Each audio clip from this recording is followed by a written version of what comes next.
Welcome to the Play-by-Play with Patrick and Brandon. You're a home for updates and insights into the sports world. All right, welcome back to the Play-by-Play. As always, I'm Patrick. I'm here with Brandon, and today is a very special episode because with us we have retired pro basketball player and former Detroit Piston Will Blalock. Man, thanks for having me, man. Thanks for having me. I appreciate you guys. Of course, and thank you for coming on. We really appreciate it. So for the episode today, what I was thinking we'd do is we have a ton of questions from viewers for you. We had a bunch of different people from Mhm. around the country submit questions, so we're gonna throw in some of those along with some of our own questions, and then talk about the NBA Finals as well. Man, that's cool. I'm ready. All right. So I think some of the first things I want to ask about is your college career, playing for the Iowa State Cyclones. So the first thing I want to hmm ask is, did you enjoy your college career, and what was it like? Like, what was your day to day looking like? I did. I actually love college basketball, and if I could go back 20 years, I would probably have stayed my senior year. But that's a story for a whole nother day because there was a lot going into it. But yes, I had a. It was really busy. I had a block schedule. Um, I had like a situation where like if we had uh we had some type of cardio or lifting weights for the first 3 hours of the day, and that started at like 5 in the morning. And then depending on the day, I had classes throughout the day till around like noontime or one. Then I had an individual workout with like one of my assistant coaches where it's just me, him, and one ball boy like manager of the team rebounding for me. And we did that for an hour. And then my regular after lunch, my regular practice was 3 hours at nighttime, four to Wow. seven every day. So it was pretty busy, man. Amongst like obviously the regular wear and tear of getting up, going to school, and 10 and 15 page papers for certain classes, and in the midst of especially when the Big 12 started, you're traveling, so you might miss 2 or 3 days worth of school, but then you got to come back and you still got to owe all that work. So, but in the midst of all that, it was busy, but I loved it. It was amazing. And if I like I said, if I could go back, I would definitely stay my senior year. Obviously in the last 15, 20 years, college basketball is completely different now with the transfer portal and getting paid and all that. Like it would be a whole different ball game for me as far as like if I was in this era. Like I would stay 100% all 4 years. Yeah, I was actually curious about that as well. So you declared for the NBA draft after your junior year. Mhm. What was that decision-making process like? Um it was a lot going on. So we didn't make the NCAA tournament. My sophomore year we did, but my junior year we didn't make it. But I actually played really well my junior year. I averaged like almost 16.6 assists.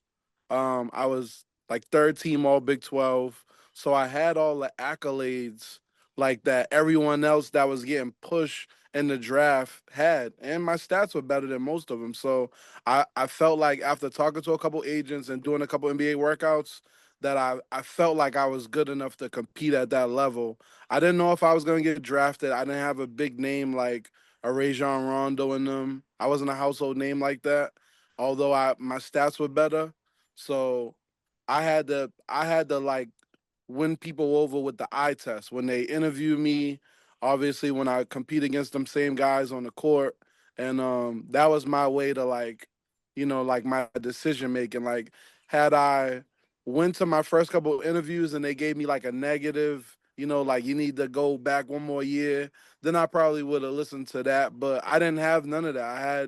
I had workouts with the Lakers, the Celtics, the Clippers. I had like probably like 10, 15 teams and everything was positive. So in my mind, I was just like, well, I'm halfway there. I might as well just go because that was the dream, this whole time. And so I went on and did it. Awesome. During that draft process, and I have a feeling I might know the answer to this. Was there a team in particular that you wanted to go to, or that you were really excited about getting looked at by? Um, At the time, it was the Utah Jazz. I had a really good workout with them, and I had a really great interview with them. And it was kind of overwhelming. They had like everyone there, team shrinks, team owners, and agents, and it was everybody was at this interview, and everything was positive. And at the time, if y'all can remember, they had a guy. He was an all-star there, Darren Williams.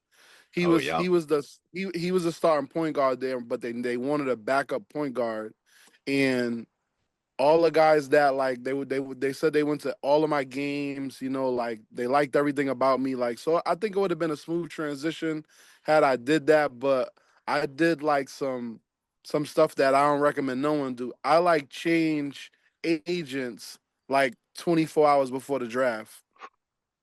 And I shouldn't have did that only because I had one guy who was probably even now still like a top 2, 3 agent in the world, like working his tail off for me throughout the whole draft process. And then, like, kind of listening to my AAU coach at the time, he was just like, man, you should go with someone local. You know, you can save all your money doing it this way. And then I was just like, boop, and I did it that way rather than staying with the guy that I originally. I ended up finishing my career with that same guy that I started with, and then I changed on draft night, which is it's like a cardinal sin. Like I don't recommend no one ever do that. And I end up sliding all the way to the last pick when really I could have been probably like the second or third pick in the second round.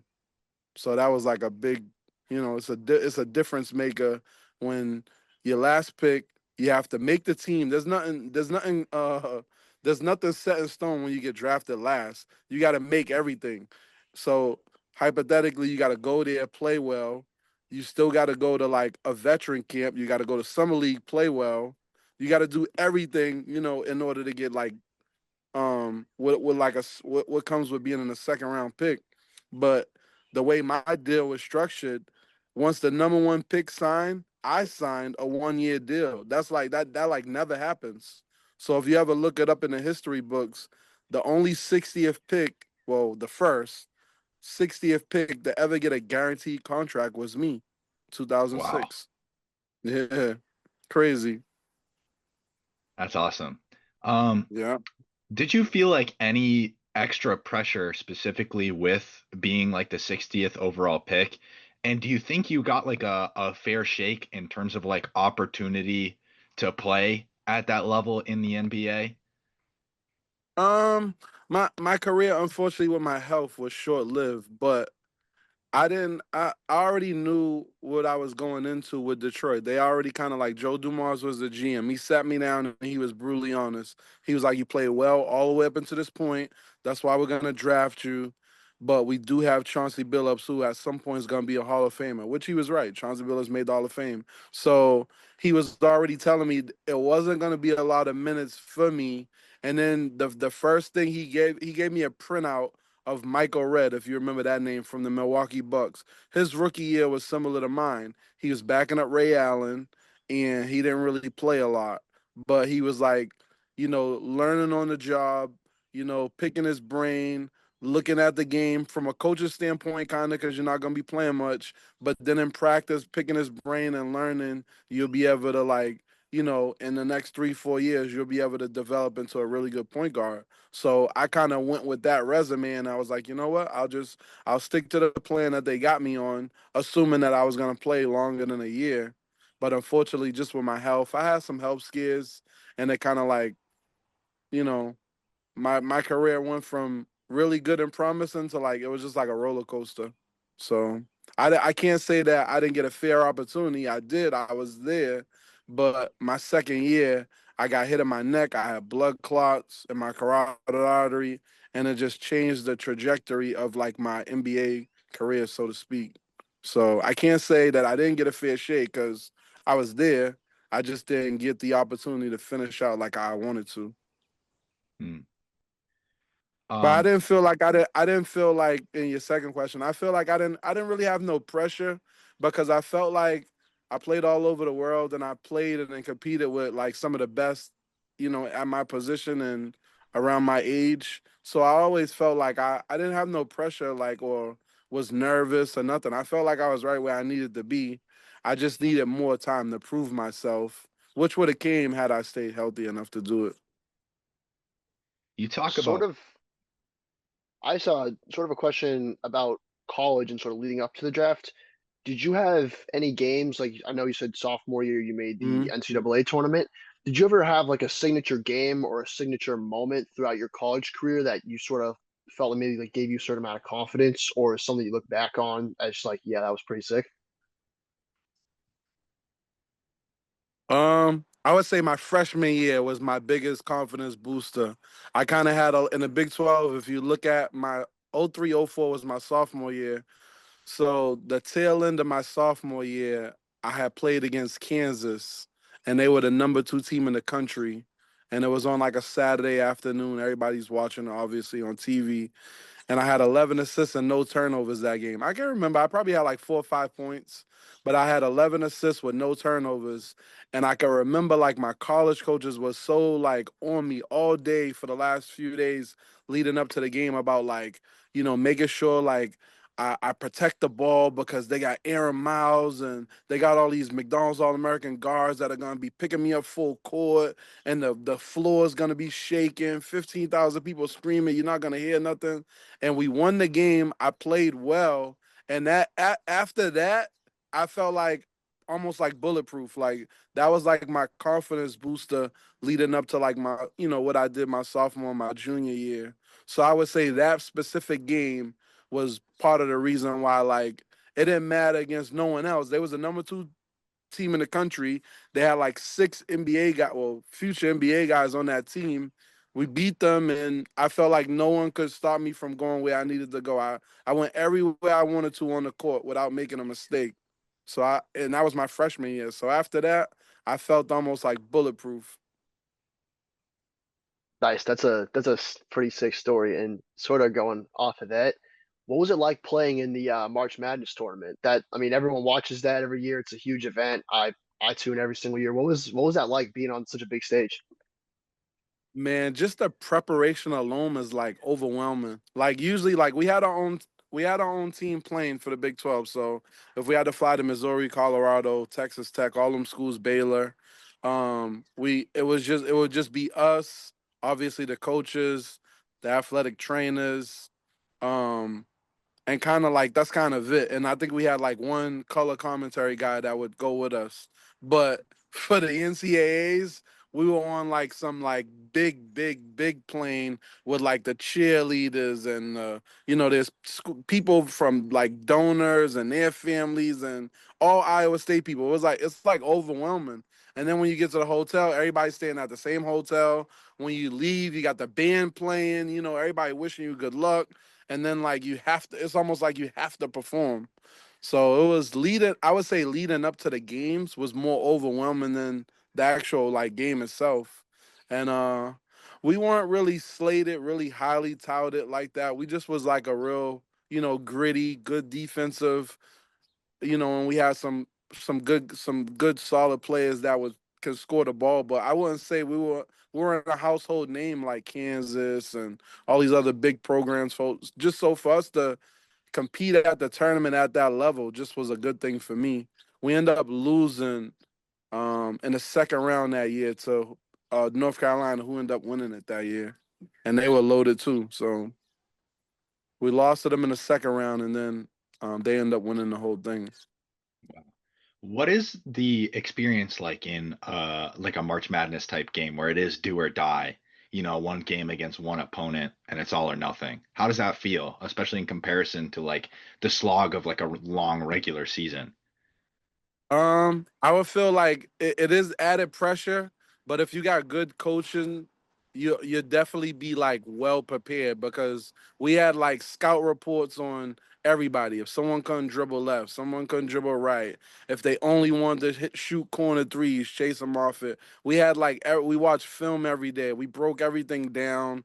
Um, our strategy was always to pick people up full court, rattle them, take a bunch of time off the shot clock, try to make it a fast-paced game because most people don't want to play fast-paced in college basketball at that time. The way the game was, everybody kind of wanted to use the whole 35-second shot clock. So as far as preparation, I would say like our coaches had it down to like a science. So kudos to them. We just obviously ran into like a a team that was just from top to bottom. I mean, if I think about it, this kid they had a kid um I can't even think of his name. He was the number 3 pick in my draft, and he came off. He was like the 8th man on that team in North Carolina, but he was the 3rd overall pick my year. It was like they were loaded, man. So we just ran into them, and some teams are just on any given night. Anybody could beat anybody at that level because people are so good. Like, I mean, off topic a little bit. Look at Steph Curry. Like, look at all the coaches that could have been coaching this Hall of Fame, and this kid went to Davidson. Like that wasn't a highly recruited, type of situation. But I know people regret not recruiting him now. And when he was there, he beat like all these big schools. So anybody can beat anybody at that level, especially the way if people can like have really good coaching and then just have players compete at a high level. Anybody can beat anybody at that level. You talk about a lot about the levels of the sport, and you most certainly played at a lot of levels in a lot of different places in basketball. And one thing Brandon and I both were really curious about going into this conversation was what is the difference between like say like college basketball and the NBA, and then the game you played overseas in either Australia or Germany? Because I imagine there's got to be some like pretty unique differences in every single spot. I would say college basketball at the Division 1 level is tough. You're gonna play against kids that are obviously taller than you, a lot stronger, more athletic. Guys are really like skilled at their positions, depending on what school or the coaches giving them the ultimate green light so they can just shoot. So you really got to guard them because they can throw up 10 threes a game and only hit one or hit 8 out of 10. Like, um, and I feel like guys are like, or at least in my era, they were willing to like compete on a nightly basis. And obviously it wasn't no money involved. So that was everybody's hungry, everybody's trying to compete, trying to get only 60 jobs, as far as the NBA goes. Um, and in the NBA, every roster is unlike college where like you can have a decent starting five where out of your starting five, 1 or 2 kids might, depending on the school, might be legit NBA players. At the next level, it's almost like everyone that made all tournament first, second, and third team for their respective conferences. Guys that are player of the years, guys that are, averaging 20 a night, like so. And those guys are sometimes like just role players. So that's like a whole nother level of like crazy. Like, so I'll give you an example. Like, so my freshman year, the Big 12 was loaded, but Tony Allen was at Oklahoma State. He was the player of the year in the conference. He was a senior. He averaged like 20 a game. Oklahoma State went to the Final Four. When he got drafted, he was only like a role player coming off the bench seldomly for the Celtics. You know what I'm saying? He had to like transform his game from being like the man to just he might not even shoot the ball. He just got to play defense and chase guys, and he ended up having a good career because he translated his game from a scorer to just his job was come off the bench and just be a dog defensively, and that's what he did. And then he hung his hat on that. So the guys that can translate your game from obviously averaging 25 and 30 in high school, you go to Division 1, you might not even get 6 a game, you know? And then like you obviously got to get better. You got to translate your game to another level in order to get success at the NBA level. Because depending on where you get drafted, you might not have the opportunity to score. They might want you just as a defensive guy or just a guy out there just seldomly, when guys get double teamed, a quick couple passes and you're wide open and you got to be able to knock it down type of situation. And overseas, you got to be able to like, I realized playing over there all these years, everyone over there is really, really skilled. Like, so to put it in perspective, like being in Boston, we didn't really have a lot of big men like that growing up. You might see a couple kids 6'11", but in my era, the 6'11" guys just posted up. They ran block to block. They never shot no threes. Over there, they getting a rebound. They gonna push the ball themselves. They can throw a nice backdoor pass to you. They can hit corner threes. Like the skill level they got over there from when I seen 20 years ago is the reason why it makes sense why when you look at the last 4 or 5 years in NBA, all those guys are international MVPs. You know what I'm saying? Like, there's no surprise like the Joker, the Greek Freak, even SGA, he's from Canada, like Luca. All those guys come over here because at a young age, they're playing soccer, their footwork's better. It's completely different, like, than being in America where when you're 6'10", they telling you to post up, just get rebounds, block shots. Those kids are learning how to, like, handle the ball. Their footwork is superb. They got an outside shot. Like no different than the kid from France that plays on the Spurs. Same situation. Everywhere everywhere I've played, there's someone similar to those guys. The same build, real long, 6'11", 7'2", but they can handle the ball, they can shoot the ball, they can really pass. Like they focus on the fundamentals so much.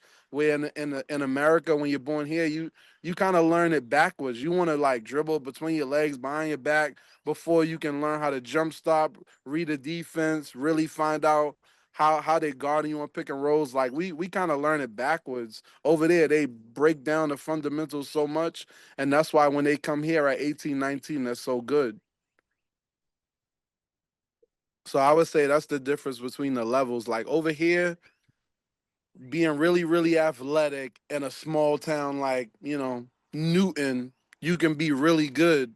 But then if I fly you to Italy, those kids will have you for lunch because they're competing with pros at 15 and 16, where you might not see a pro unless you're lucky enough to finally get to that level when you're like 22, 23 years old. Now, if you're the same age as that kid been competing against the best of the best from like the states that he might not get an NBA look, but he's gonna go to, the Greece, and that kid's gonna be competing against him when he's 15. By the time that kid's 20, he's ready to go. You know what I'm saying? Like he's learned so much competing with someone that was probably a lottery pick in the NBA and just didn't make it. But those same kids are getting millions, and they develop in pretty much the same history and same level as dominance as a kid that like already played at Duke. He got cut from the Cavs, but now he's playing in Australia for 400K, and that kid's 16 years old, competing against him for however long that kid's gonna be there. By the time that kid's 20 years old, he's ready to go in the NBA draft and compete with kids from here because he's already played at that level. That's a little different here. You don't really play against pros until you become a pro. So I would say they already kind of like fast track their kids because a lot of them don't go to college. If you notice, think about if the Joker, he never went to college. He just competed at a high level in like Spain and like all those teams out there are like loaded. All of those teams got the money to be NBA teams too. Like so, if you ever watch the preseason when like NBA teams go to like Greece or Slovenia, and then you'd be like, wow, the Spurs or the Bulls, they lost to that team. Those kids can really play like at a high level, and you might not know the names all the time, but some of those guys been playing over there for like the last couple of decades, and they're like household names over there, but they're really good. And I ran into a lot of them over there that were really good. I think like a great example of that, like the first one that comes to my mind is like the second Luka Doncic started becoming big over here, like all the videos of him playing semi-professional, professional basketball, like 14 or 15, winning like all these different championships came out. And it just kind Yeah. of opened a lot of people's eyes to like how serious basketball is over there and like how different it is, like you talked about. Yeah, and not to cut you off, where he played at, he was playing in Spain. Spain to me is so right after the NBA, as far as like highly like skilled professionals, Spain is like the very next league, I would say, right after the NBA. And depending on what team you play on in Spain, like probably the top 4 or 5 teams in Spain playing a Euro League. A Euro League is designed with like all different countries all in the same league. You know what I'm saying? Like, so it's almost like the NBA because even though you could be playing on a team in Italy, you'll play domestically like on the weekend against other teams from Italy. But then on Monday and Tuesday, you travel to whoever's in your group. And that could be a team in Russia, a team in Spain, a team in Poland. And everybody's like at a level where they got good guard play, they got good bigs, they got guys like the Joker, like that you never heard of, but they're playing at a elite level. Same thing like the Greek Freak. All of them played at like an elite level over there. And if you look at it, right, when Luca came over here, he was already really good. He was like the MVP of the Euro League. He was they won the league back to back. He was tough. He was a lot skinnier, but he only averaged like 10, 11 points over there. That tell you like the level of play over there. Guys like got so much like they'll give you a dirty foul before they just let you just step back, fade away, shoot threes the whole game and get 30 on them. It just don't work like that. And coaches will double team you as soon as you come across half court and have someone bigger and stronger than you denying you they rather let the other four guys on your team try to like, out compete them on the other end rather than just letting you take the ball and dominate the game. Like it's a different game. It's less minutes. So in order to like really like say you're like the best, when you go over there, you gotta like dominating over there was only playing like 21, 22 minutes a game. You're not playing like 35 and 40 minutes like how, Jalen Brunson on the Knicks, like how they play every minute of the game. That ain't even a thing over there. You gotta do whatever you gotta do in like 15, 20 minutes. I You know talk. Luca a couple years back, he commented a lot about how it was like easier for him to score in the NBA than it was when he was playing in Spain.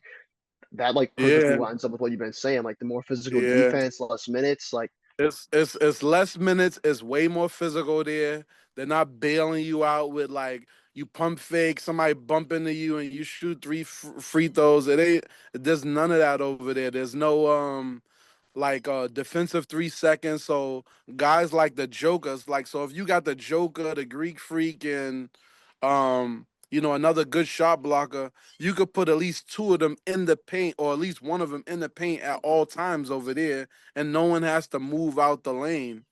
And the lane's a trapezoid lane, so it's actually bigger, but you could just have a big guy stand there. There's no three in the key like how it is here. Where out here, if it's an ISO and I hold the ball long enough and your big man just stands there, they're gonna call it, and then I sit out, shoot a free throw till you get out the way. Now I got an ISO and I can beat you 1-on-1. It ain't like that over there. There's always someone helping. There's always gonna be someone at the free throw line, and right behind them is always gonna be like a 6'11" with good time and big men just waiting on you. So strategically, you gotta like weigh your options and figure out how to, manipulate it where you got to get that big man to get out the paint. And over here it's a little bit different because there's no like real big men that like dominate. Like how Shaq dominate in the '90s and the early 2000s. There's no those big men are all shooting 3-pointers now, so it's a completely different game now.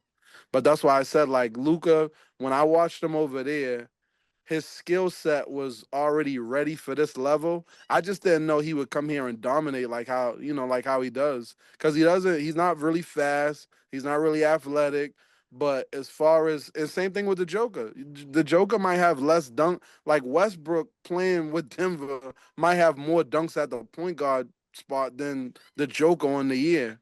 But the Joker's still gonna give you 35, 20 rebounds and 10, 12 assists. Like it's like amazing to watch, but their skill set is so high over there because they work on nothing but fundamentals from when those guys are like kids.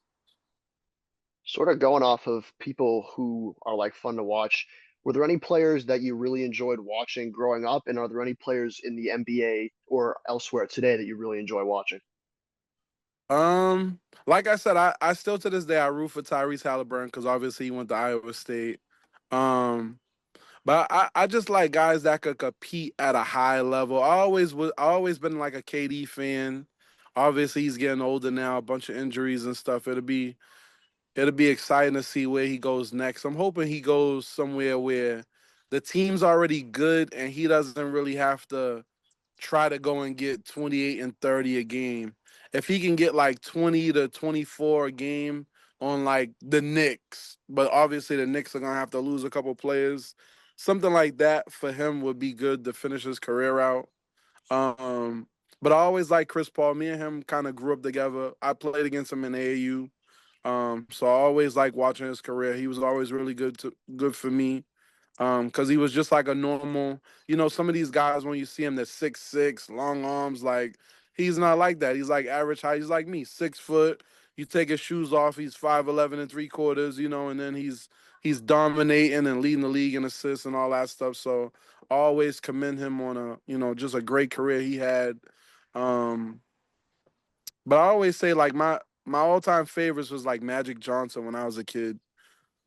My mom always lied to me and said I would be 6'9" and be able to be a point guard. It just never worked out. But I always liked him growing up. So all guys that could like really pass, Jason Kidd, those are all like my favorites growing up. And they're the reason why I always believe that the point guard position was made for guys that can make life easier for everyone else. Not so much in this era where the point guard shoots more than everybody else on the team. Like I never really liked that form of basketball. I always like guys that could pass the ball, make people around them their life a lot easier. Because everybody can't come. Everybody can't at least at that level. They can't create for themselves. So you got to have someone that could break down a defense, demand someone help, and then kick it out for guys that could just shoot. Because everybody can't take you off the dribble and create. That's what makes like guys like SGA so special, because he could break you down off the dribble, finish at the rim. He gets to the free throw line. He hit mid ranges. He shoots threes. Everyone don't do that. There's only some people that could just catch and shoot threes. Once you close out to them and they got to put it on the floor, their percentage goes from like 40% down to like in the 20s. So it's always pivotal to have like a good point guard that can make life easier for everyone else. I think you just touched on it a little bit. So I want to bring up we have a viewer question. Mhm. Drew L from Milwaukee, Wisconsin, wrote and asked, "Who inspired you the most to play basketball?" Well, pro wise or just person wise? I can be either.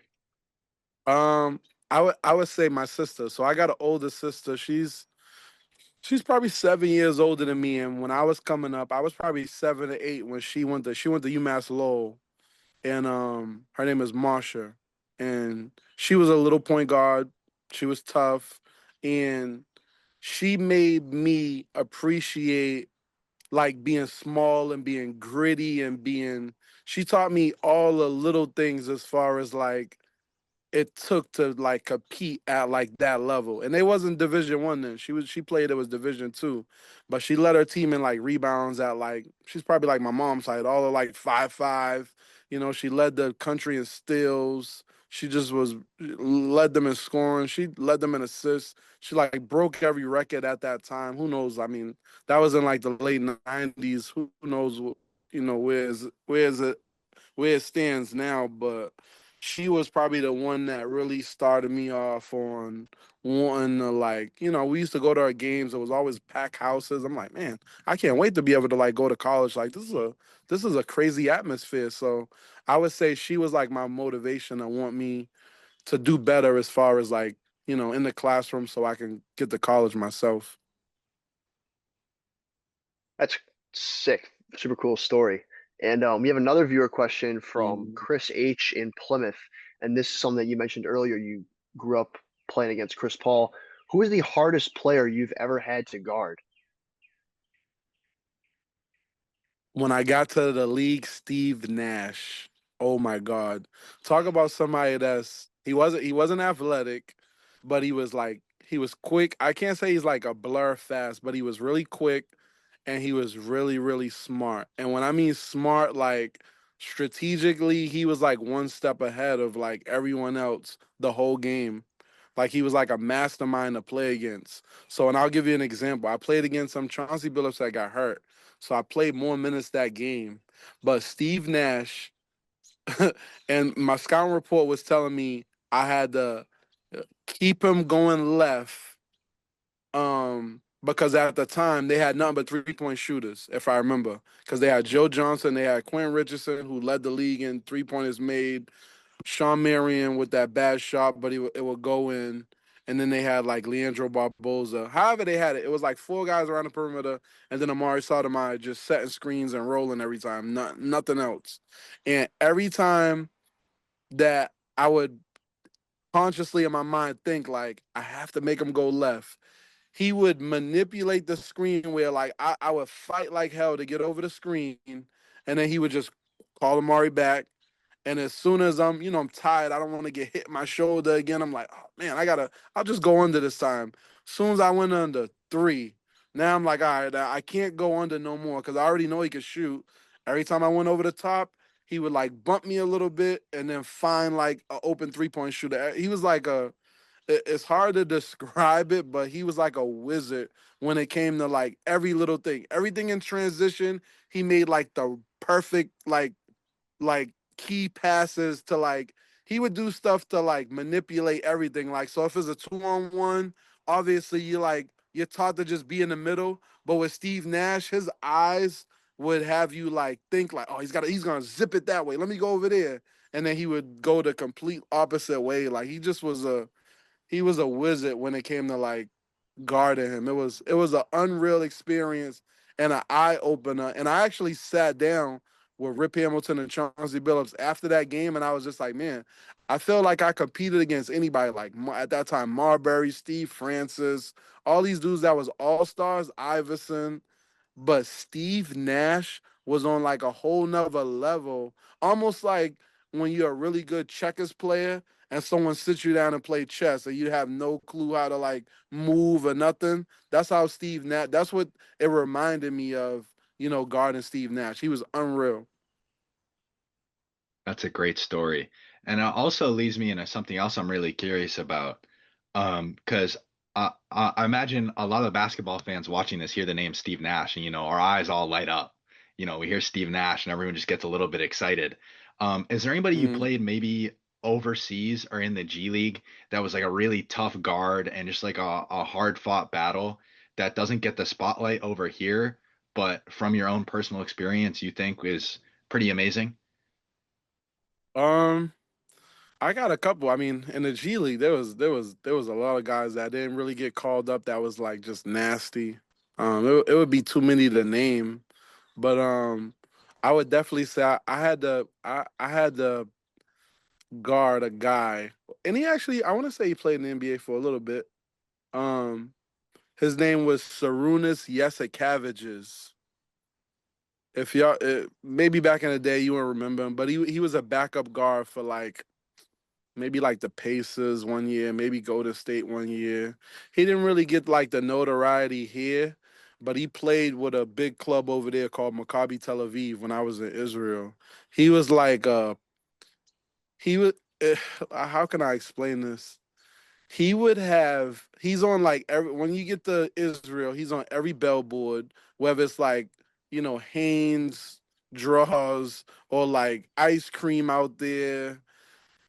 When you get to the arena, it's almost like you're going to a concert to watch like I don't know, like one of the top like artists, but it's him and he's like in the purest form, like he's a real slender. He might have been like 6'2", not athletic, but extremely smart on the court. And he was really good. At that time, he was a little bit older, but he was nasty. And I would say he was like one of the toughest that I had to like compete against. And cerebrally, he made you think on the court no matter what. He had all these cheap shots and flopping. This one flopping wasn't even a thing. He had it down to a science. Anytime I like pushed him to one side and he would just flail his arm, get the call. But he was tough. So I would say he was one of the toughest that I had to guard. He almost reminds me of a Manu Ginobili, minus like obviously all the notoriety that that it came with the Spurs. But he was nasty. That's awesome. And while we're on it, you talked about playing in Israel. And another thing I was super interested in, just because you played in so many places across both the country and the world, where was your favorite place to play? Australia. Oh my God.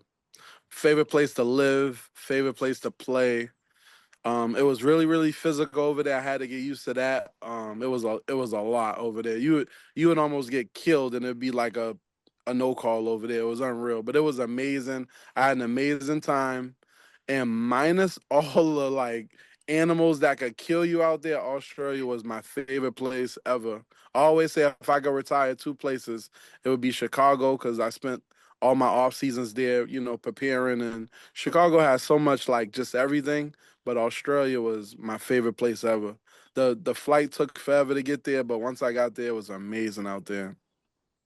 Same league that LaMelo played in prior to him going to Charlotte. Same exact. I played in that same Oh exact wow. like league. Yeah, it was tough. The league was tough. It was filled with nothing but Americans or Europeans that were like really really good, and it was tough. Every game was like a slugfest. It was tough. And like I said, it was three referees out there, and I don't know if they just kept the blinders on, but man, sometimes you could get held, you could get murdered out there, and it'd be like a no call. It was like crazy. That sounds awesome. I think physical basketball is definitely something that's missing a little bit from the NBA today. Oh my So to God, it's hear, complete. It's completely different, man. It's like night and day.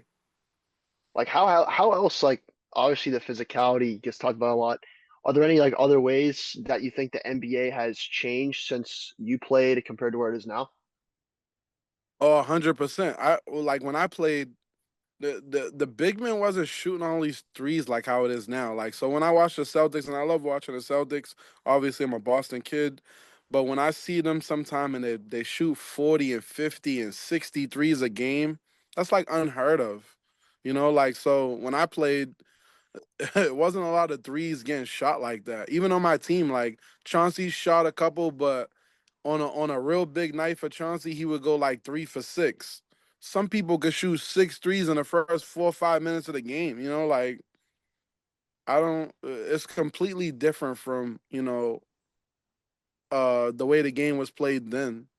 Even when you look at old, I was looking at the other day because I'm just a basketball junkie. I looked at an old game of when LeBron lost to Dirk, and somebody had broke it down on a YouTube. And when you watch, they had like Deshaun Stevenson guarding LeBron and Sean Marion. They had a whole bunch of people guarding them. But when the guy that was showing the film, when you pause and see how like Jason Kidd, Dirk, Tyson Chandler, everybody on Dallas, they all was strategically on the nail in the middle of the court, like on the box on the strong side. Like it was almost like nowhere for LeBron to go. And if you remember on his team, he had Udonis Haslam, who was kind of like a stretch four, but he wasn't shooting threes. He was like a 18, 19 foot and then type of player. He had Chris Bosh, same thing. He didn't really shoot a lot of threes. He was, free throw line extended and in.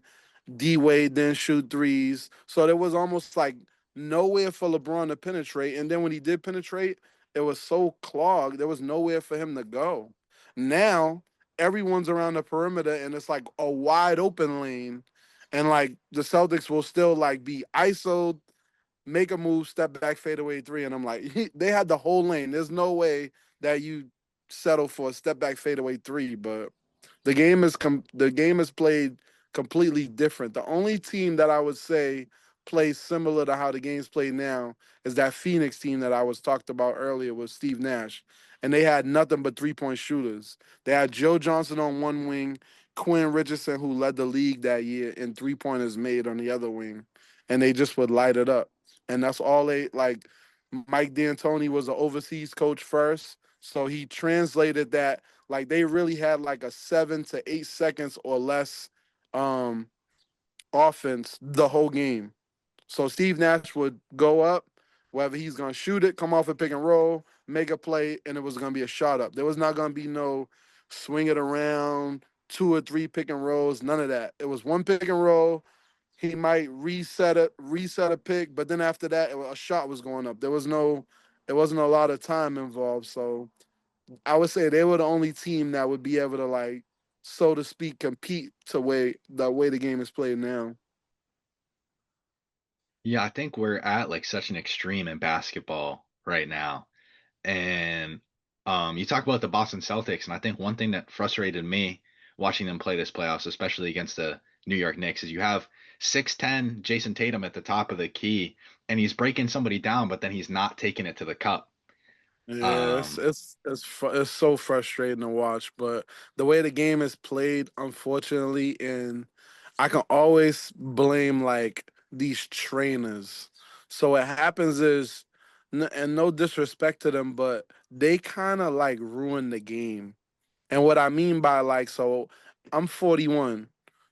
20 years ago, when I'm in my early 20s, in order to like get better and compete at the pro level against other pros in the summertime, you didn't do a lot of drills. You just play 5-on-5, and like you would put in different scenarios, whether it's an isolation, whether it's a pick and roll, whether it's you're nowhere near the ball and it's a pick and roll being done on the strong side and it's a swing to you in the corner for you to like work on your game. Now kids are playing more like one on one, and it's all like the moves are good, but it's all like robotic. And then when you get into a regular game scenario, the same step back fadeaway you worked on with your trainer all summer, it doesn't really translate all the time with like with playoff basketball when it matters. And you see it in everybody that's like a really good like superstar where they rely on nothing but perimeter J's. And that's kind of what separates SGA from like, Tatum and them. They could be either better than him or on that level. They're taller than him, more athletic. They can finish at the rim, but they don't really pride themselves on doing that. It's more of he's so small. I'm gonna create some space, and when I step back fade away, I'm already 6'10" and he's 6'7". He's not gonna block a shot, but I'm just gonna settle for that rather than punishing him down low. Once I break him down, get by him, he either got to foul me or I'm gonna get to the basket. They don't really pride themselves on getting to the rim. So I always say I blame the trainers because the trainers don't really they never really competed at that level, one. And two, they so fixated on working on kids to be able to, they whatever team they're gonna be on, they're gonna shoot 30, 40 threes a night. And they just predicate the workouts on getting threes off in every scenario rather than somebody got to get to the rim. Everybody can't hoist up 30, 40 threes and expect to make half of them. It just doesn't work like that. And you see every time the Celtics all year, including the playoffs, when they struggle to hit threes, no one had enough pride to be like, you know what? We gotta change our game up tonight. It's gonna be a gritty win, but we gotta get to the rim, get a couple players in foul trouble, and win the game that way. No one like thinks the game that way anymore, and it's kind of unfortunate. Definitely that's a as a fan, it's been frustrating to watch sometimes because you see players that they have like the physical attributes to get to the rim, like Tatum, obviously 6'10", long wingspan, Jalen Brown, super athletic. I feel like he does a little bit of a better job attacking the rim sometimes, but then again, he also does settle for outside shots, which is, as a fan, when you see like the stats of, oh, they only hit like 12 out of 53 pointers, it's like, guys, there's a whole rest of the court there. You can drive, you can like get someone down low and get it too.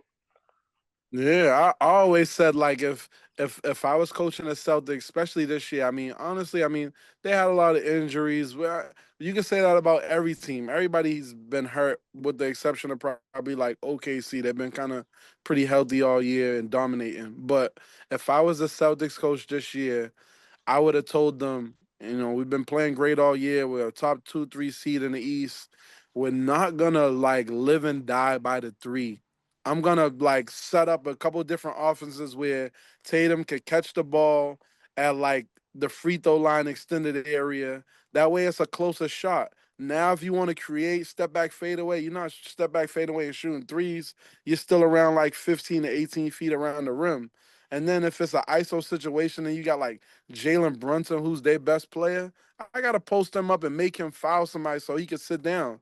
Now they got to bring in like their secondary like point guard, and it just throws off their rhythm. You know what I'm saying? Like we didn't go at like them like like how you should have. Like they should have punished like whoever Jalen Brunson was guarding. They should have punished them, and unfortunately they didn't. They just settled for threes.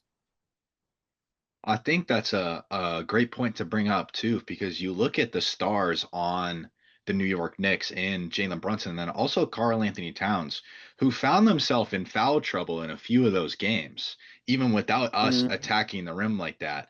And when we did attack the rim, it went like really well. Tatum didn't do it as much as we'd like him to, but when he did, it was going very well. Jalen Brown in the game we won after Tatum got hurt did an amazing job at that. So that's definitely a great point to bring up that I think needs to be emphasis next year. Because I do think you talked about Celtics coaching, and I think one of the criticisms I have of Joe Mazzulla is he's very reluctant to change his game plan. I think his mentality is always, you see a brick wall and you run straight through it. That's the way he presents right. himself. You know what that's from though. So Missoula played for Bob Huggins, so at West Virginia, and Bob Huggins. If you know anything about that guy from when he was a coach at Cincinnati and he was a coach at West Virginia, he kind of like trains your mind to be that specific player. And Missoula was his point guard. So obviously he learned from Bob Huggins the strategy of, oh man, they're good, but we could just run through the whole, like rather than, all right, there's another way that we could go about it rather than just running through the brick wall. So it's a testament of, obviously it's what he's learned over the years, and he's still a young coach with not a lot of experience. He had a fortunate situation that kind of got thrown in his lap where he get two, you know, under 30-year-old stars. They end up getting Drew Holiday, they end up getting Porzingis, who's always banged up, so that's a story in itself. And then Derek White, who is just really good. Pritchard, who's really good. No shade to his coaching, but any like decent basketball mind could have probably propelled that team to win it. You know what I'm saying? Or and be in the thick of things the next year. So I can't say his coaching is like bad, but he actually inherited a really good team too. So it wasn't. It's no different than when Mark Jackson got fired and then Steve Kerr came, and then the next year Golden State wins it. It wasn't that Steve Kerr came with some like wizardry. He just inherited a really good team. You know what I'm saying? It's just all about timing. Like the NBA is really about timing. It ain't really about like who knows what most of the time. But definitely, I would say if he changed his strategy, and even if like 4 or 5 threes a miss, and the other team is just getting to the basket, getting free throws, and they go on a quick 8-0 run, call timeout and tell your two stars, eh, design a play for one of them to get to the free throw line or get to the bucket. But they never changed the way they played, and teams like the Knicks, they they designed that Nick team. Even if you think about it, right? They gave up the kid Bridges. They gave up like 5 or 6 first round picks. The Knicks don't got a draft pick till like 2030 or something like that.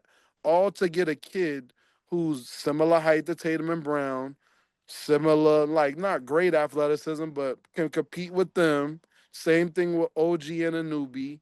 Like they designed that team just to be able to compete with the Celtics. They didn't think long term, like, damn, if we got to play against the Pacers, that's probably going to be a bad matchup because they're going to go up and down, and the way they pass the ball and Rick Carlisle going to have them just flying, we might not be able to compete because the way they coach, he wants the starters to play out the 48 minutes, like 41, 42 minutes a game. That's like, you can't do that. You're going to run your players into the ground. So I would say with new ownership, there's gonna be a lot of changes made with the Celtics probably, if I had to guess. With the way guys are hurt. Tatum and Brown both hurt. They paid Pritchard, Drew Holiday, Porzingis. Like that's another thing. Like if you don't have a really good owner with good GMs, once you get a little success, like because they did win it, but you can't pay everyone because now that they sold the team for all that money. Now that team's gonna the ticket prices are gonna go up. Hot dogs and small sodas are gonna cost fans like $40. You know what I'm saying? Like everything, like parking's gonna go up. It's gonna ruin, and they're gonna probably have to trade like in order to compete because those new owners paid $5 billion, whatever it was for it. They're not gonna want to pay Tatum and Brown to sit out all year and still get 80 million a piece. You know what I'm saying? Like it just, and they're not gonna have the same success without having both of them on the court. So it's gonna be a lot of changes made. I'd be shocked to see if they keep that team all together. Just it financially, it wouldn't make sense, and they're not gonna be able to compete with Tatum sitting out all year and Brown probably the first 2-3 months. It isn't gonna work. Yeah, I agree. It's definitely scary, especially with new ownership going into next season, because they're definitely going to want to put butts in seats. And with our two guys out, I am scared that we're going to make a pretty hasty decision moving into next season. So we'll see You're what gonna have you happens. got you got you gotta have to as an owner. You know what I'm saying? Like financially, it isn't gonna make sense to keep everything the way it is because season ticket holders already know they watch Tatum go down. They know even with God's work and all the new medicine, he's still gonna be out past Christmas time. So if you're asking new seasons or even new season ticket holders or people that had season tickets for the last 20 years to go up on the price, but then to go to the game to watch, Derek White, and it just ain't gonna work. So they're gonna have to this summer sit down and obviously I don't know what they got for draft picks, but I would trade them all and try to get. You got to get someone else here.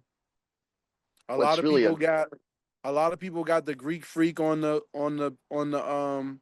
trading block. A lot of people got KD moving somewhere else. I would try to package up some of the guys we got now, and you gotta go for it. Porzingis is always hurt. Drew Holiday's getting older. I mean, you would love to have them here, but at the same time, you would love to still compete. And when Tatum and them are back January, February, and you're able to like maybe make another run at it, you gotta get somebody, you gotta get some more firepower here, or it just ain't gonna work out. I think Porzingis especially is definitely on the trade block going into the next season, which is really unfortunate because when he is healthy and you know as rare as that seems sometimes, he's been a really big difference maker for the Celtics. He came up huge in the finals 2 years ago, but he's been banged up so much, and especially with the fact that they're paying him $30 million a year, it's going to be Crazy.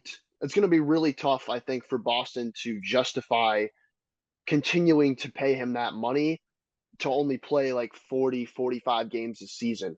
And if Kristaps doesn't like restructure his contract or take less money, I think most likely he's going to be on another team next year, and maybe Drew Holiday too, just because, like you said, he is getting older. Yeah, they don't. Unfortunately, in the NBA, they don't really ask people to restructure their contracts. They'll just package them up and trade them. Um, you don't really see a lot of that in the NBA. Like once guys are on like 2 year, 3 year, 30 million, whatever it is, that's just what they're gonna get. Unfortunately, like with the trading situation, in an ideal world, you would love for the Milwaukee Bucks to say, "Hey, we want Porzingis, and we'll give you the Greek Freak." But in a real world, it don't work like that. So you're gonna have to like package up guys that are really good, and then roll the dice and see who's willing to take them. Because everybody's not gonna be willing to. Everybody thinking just like how we're talking right now. Like he's only gonna play 30, 40% of the games, and you still got to give him 30 million. Now, whether he's gonna be a game changer in the playoffs and all that on a good team, maybe, or he might not even be suited up in the playoffs. So it's hit or miss, and every team knows that gamble. So they're gonna have to package up him as someone that could probably help a team and be healthy. You know what I'm saying? Like, so you're gonna have to package him up with a young piece that could like help a team in order to get like a piece back. So it'll be interesting what they do. They got a big job ahead of them, or or they're gonna lose this battle in the East because I'm pretty sure the Knicks are gonna go after KD. Miami's gonna they're gonna like they've been down and out. They're gonna have to figure something out over there. They're gonna go after, the Greek Freak. Detroit is competing at a high level with all young kids. If they get one or two like really veterans to help them out, the East could go from the Celtics being one or two to the Celtics being like 6 or 7 with like the injuries and not doing nothing and everyone else making their team better. So it's a big summer for the Celtics. You I know, know you it's just interesting. mentioned I know you just mentioned Giannis Antetokounmpo. Obviously, he's going to be a big name in this offseason, coming off of third in MVP voting, still averaging like 30 and 12 a game. Where do you think he ends up next season? Do you think he stays in Milwaukee, goes elsewhere? And what do you think teams are going to look for in return? Um, I would love to see him in, I mean, I can't even say a bigger market because that's not a thing no more. He won a championship in Milwaukee, so that OKC and the Pacers are in a championship. So the big market thing ain't really a big thing no more. But I would love to see him in like a New York setting, in Miami. He could change no matter where he goes, the way he plays, because he's kind of like an old school, like play really hard, demand a whole lot of like, you got to have a whole wall to like knock like, and he's still willing to try to knock it down. He's still going to get 28, 15 and 6 7 assists no matter where he plays because of the way he plays. He isn't a big outside perimeter step back fadeaway three. He really gets it like the gritty way. So regardless of where he goes, he's going to propel whatever team it is to wherever they are now, they're gonna be a couple notches better with him. But I would love to see him on like the Knicks with Jalen Brunson if they can keep that like nucleus together. Even if they got to get rid of like Cat and you know one other person, putting him on that team with them the way they play, be tough. Putting him in Miami with what's the kid that went to Kentucky? The shooter, the point Tyler guard, Hero? Tyler Hero, Tyler yeah. Hero. Like they go Miami will go from just okay to like with him they could be a top 5 team in the East. Um, it just depends. I would love to see what they would get in return. I'm pretty sure in return, then they're not gonna be looking for like a superstar, but they're definitely gonna be looking for some key pieces because obviously if they get rid of him, they're gonna go full rebuild mode. So they're gonna be looking for like young kids that are trying to prove themselves that just need more minutes and probably draft picks. Draft picks is always like a big thing because you're always looking to plan for the future. So I would say draft picks and maybe a couple young guys that are on the fringe of being really good. I look at like Atlanta. Atlanta got a kid. He was hurt this year. Um, Jalen something. What's his last name? He plays with the Hawks. He's Oh, probably like their small forward. Is that Jalen Suggs? No, no, not he's on the Suggs. Magic. Oh, No, yeah. it's a kid on the Hawks. But he kind of remind me Jalen of like a Johnson. Jalen Johnson. He's 6'8", could do everything. Kids like that will be like good trading blocks for like someone like Giannis. And not saying Giannis going to Atlanta, but something like that. Even with the Celtics, like if I had to get rid of Brown or Tatum, obviously in my heart of hearts, I like Tatum. But if I had to get rid of Brown as the GM, I would look for someone like that kid, Jalen Johnson, because he's younger. He's just as athletic. He's probably a better perimeter like ball handling than Brown already. And if I think of it, at 21, 22, if I wait to, give him 2 or 3 years to like really work on his game, get stronger, compete at that level, learn from Tatum on a day-to-day basis, he could probably be better than Jalen Brown. You know what I'm saying? Like, so if I'm a GM of some of these teams, I'm looking for kids like that, plus, you know, 2 or 3 first round picks, for my like superstar. So I wouldn't be shocked to see, like I said, the Greek Freak go to like New York.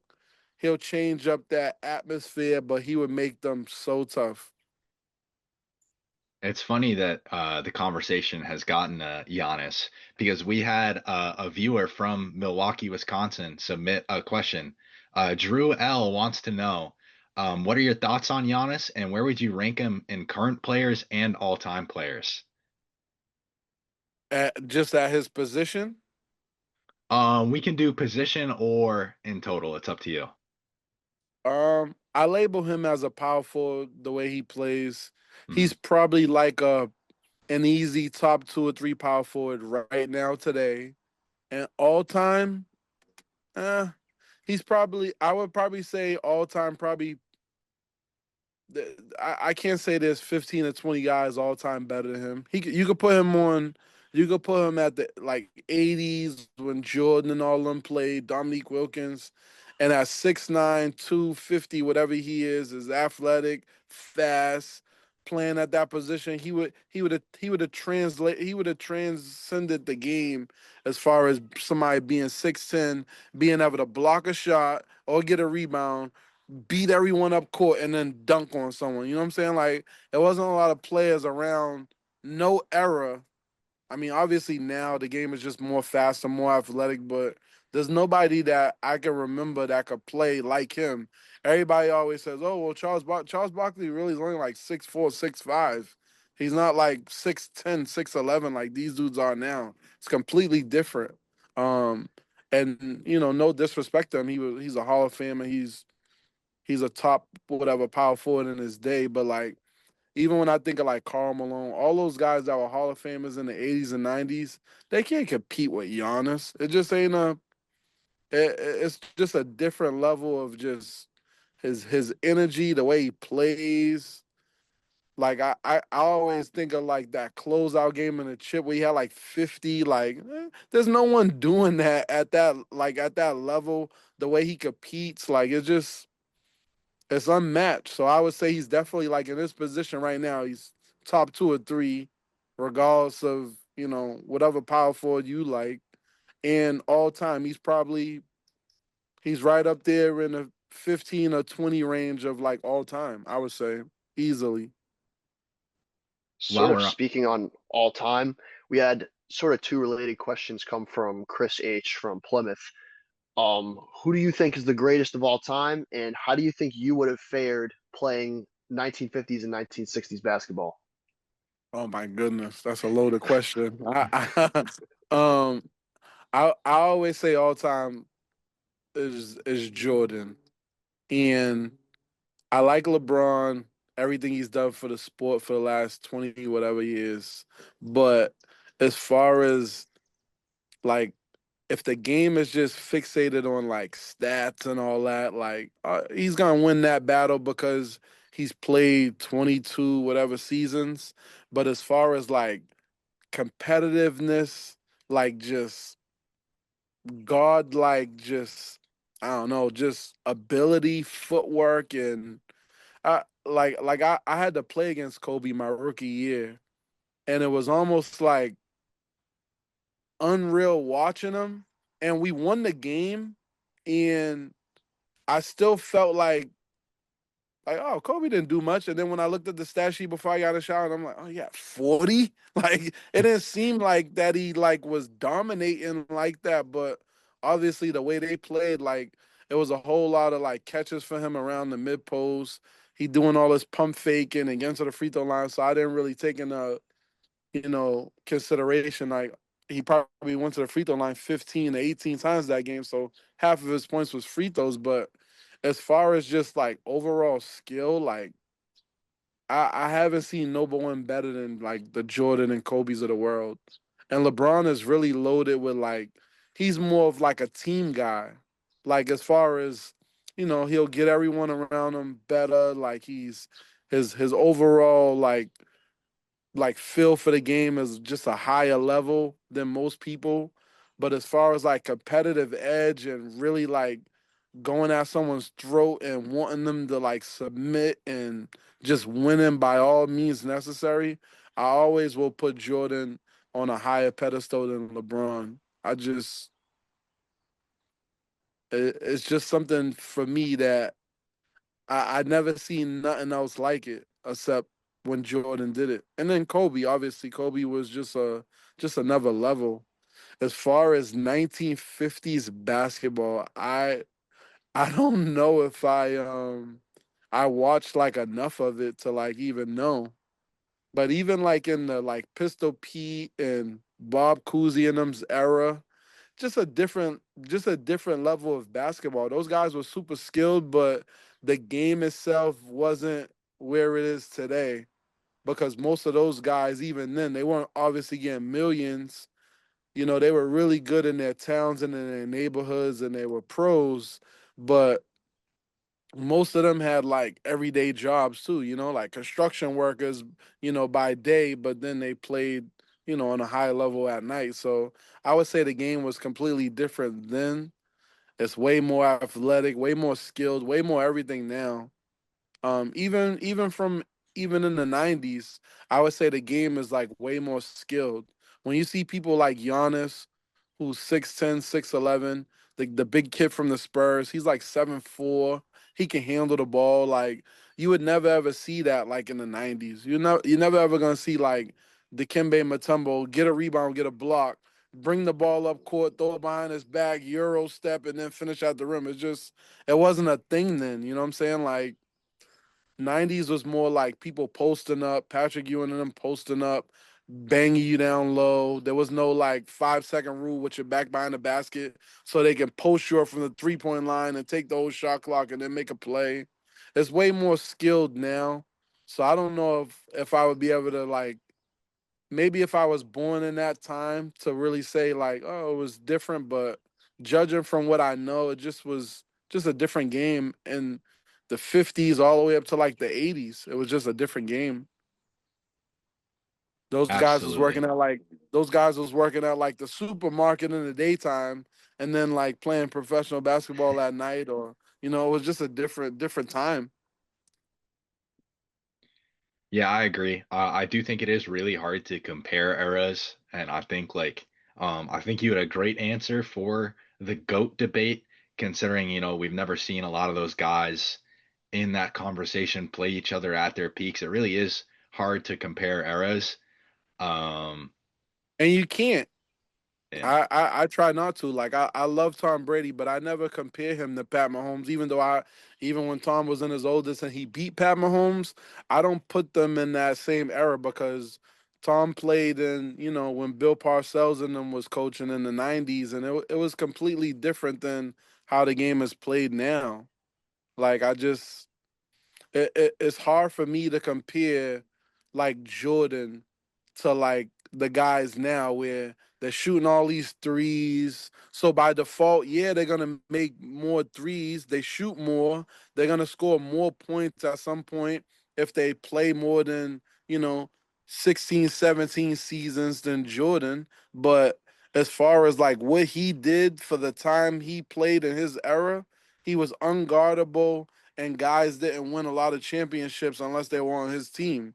So it's hard for me to debate like, oh, Mike was just a better scorer, but LeBron got more like points total. Like we'd be debating until we're blue in the face, but until you see like, wow, well, LeBron just passed Jordan his 20th year on getting, 40 or 50-point games, and Mike only played 10, 11, 12 seasons. Like, yeah, he's just passing him at the 21st season. Like, that should be more of an eye opener than, him getting all these points. And yeah, he's accumulated a really good career without a lot of injuries.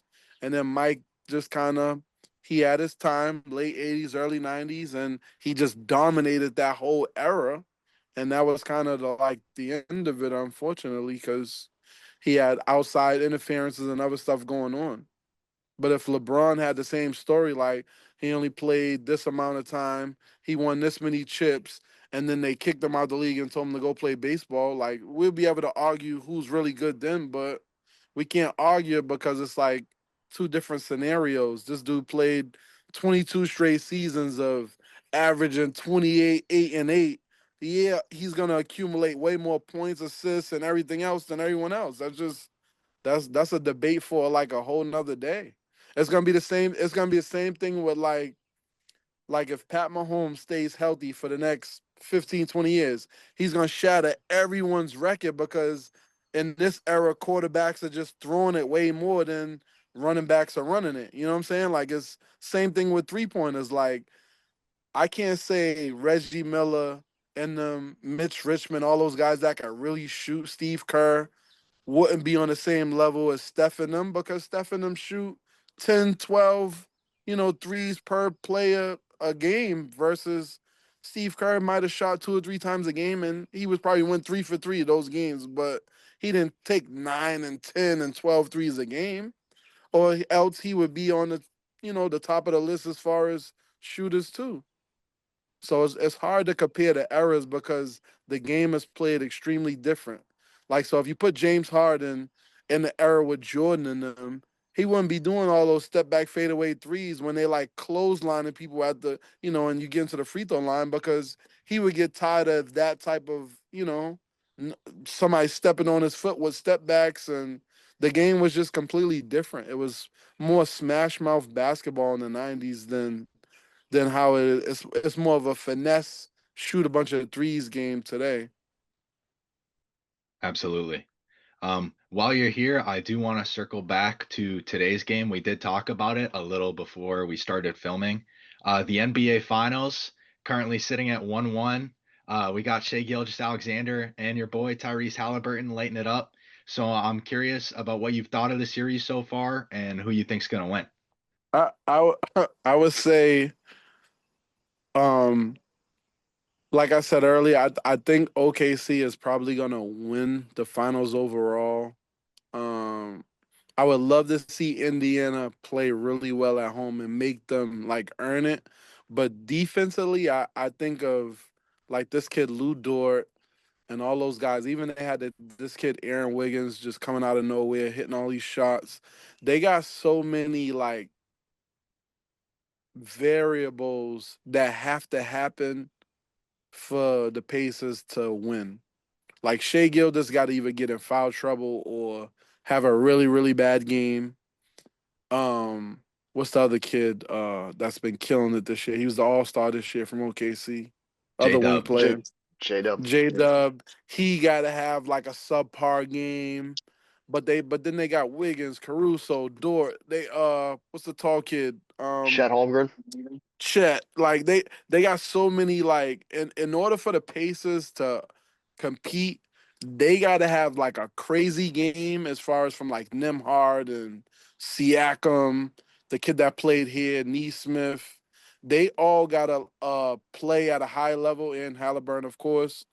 But on the other end, they obviously didn't. No one in the country can stop Shea. It's just not gonna happen. He's gonna get, but you can't let Caruso get 20, Chet get 18, J Dub get 25 or more. Like it's just if you don't stop the other guys from like killing you, they got no chance. Absolutely. I agree. We talked about it on our last episode. I do think that Oklahoma City just has room to make way more mistakes right now than Indiana does with how deep their roster is. Team is, yeah, yeah. Like I said, like if you could have told me that OKC was going to be in a championship and Caruso could come off the bench, play really well, play really good defense. He's already a good player, but get 20 off the bench. That kid Wiggins hit like 5, 6 threes off the bench. Like you couldn't pencil that in and tell me like that would happen prior, or else I would have, I go on my FanDuel and bet it. But there's no way like you would seriously assume that would be a thing prior to the game, happening. Obviously, you think J Dub and Shea and Chet's gonna do his thing, but if all of them, I think like 5 or 6, maybe even 7 players have 15 or more, that's almost like playing no defense and really trying to just outscore them on the other end. But it just don't work like that. I think Tyrese Halliburton had like 5 points going into the third quarter.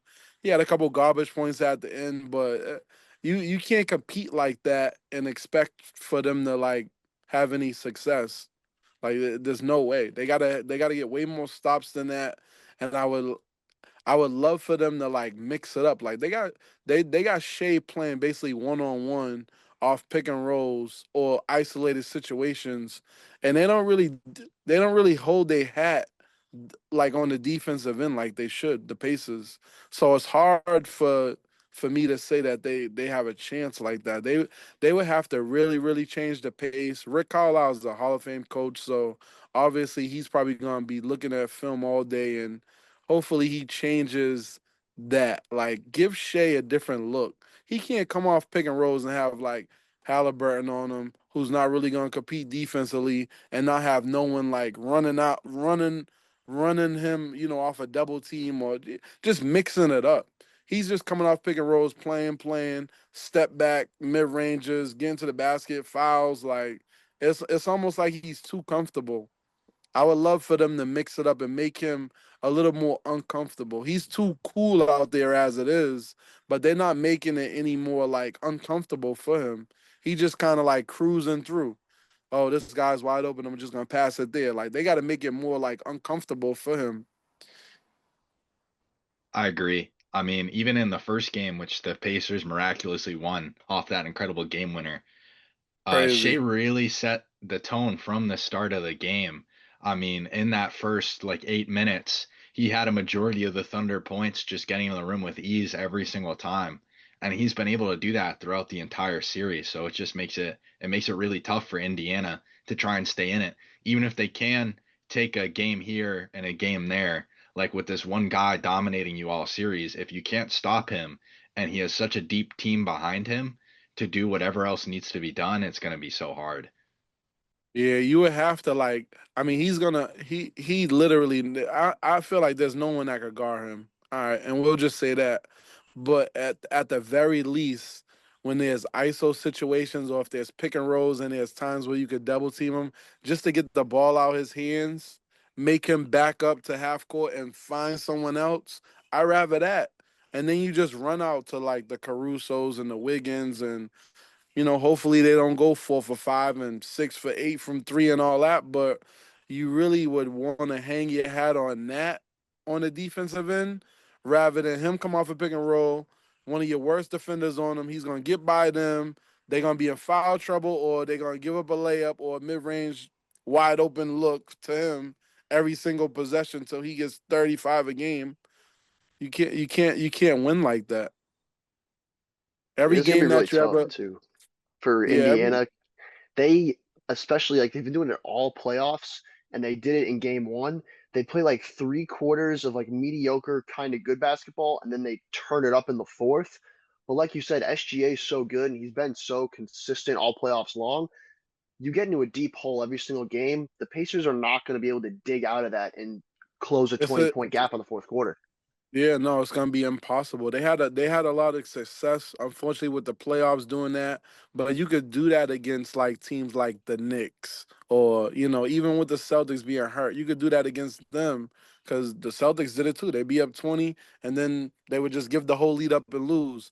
But against teams that are real good defensively and can compete at a high level on the other end, once you get down 20, they're gonna bury you. You know what I'm saying? Like, they got this kid Lou Dort just chasing around people. He's banging. They got Chet Holmgren, who's like a top 4 or 5 guy in blocks.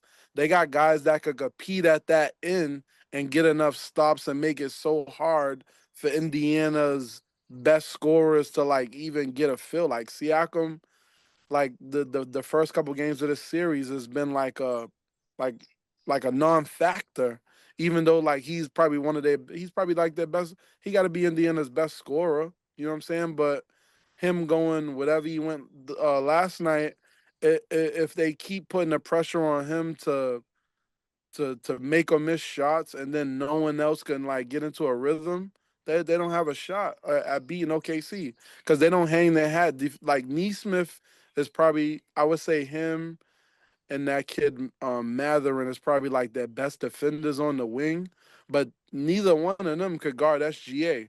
So every time there's a pick and roll, now like Halliburton got to guard him. It's a free for all for SGA every time. So if you don't hang your hat defensively on stopping that guy or the guys around him, and then on the other end, he's just picking his poison with like your best defender could be on him primarily, and then they set a pick and roll. Now you're not gonna double team him. You just pride yourself on one with like a worse defender. They're never gonna win that series. He would have to like have just the worst game ever, which I highly doubt because he's been killing it all playoffs long. I think he's on the verge of like having the most points scored in the finals or something. I Yeah, think through through 2 games, he scored the most points ever for a player in their first 2 yeah, finals games. that's what I'm saying. So if he get another 35 or 40 in the next 2-3 games, it's over. The next couple of games, it's over with. So I don't unless Indiana comes with like a foolproof plan to just double team him and like Caruso and Wiggins, they got to get 25 and 30 to win. But then on the other end, you really got to be on all cylinders offensively. That's the only chance I can see them competing. Halliburton got to play like out of his mind. He can't be a really good, dominate the game one game and then have 6 to 8 points the next game. They're going to get blown out every time he has a bad game because he's like their engine. Yeah, I agree. It's definitely still an uphill battle for the Indiana Pacers, even though it is 1-1. I do think them stealing game one is going to be at least a little bit helpful, because they have at least a little bit more room to keep swinging for now. Um, with that, I do believe we are running up on what we have time for today. Will, I want to give you a second if you have anything else you'd like to say or anything to add.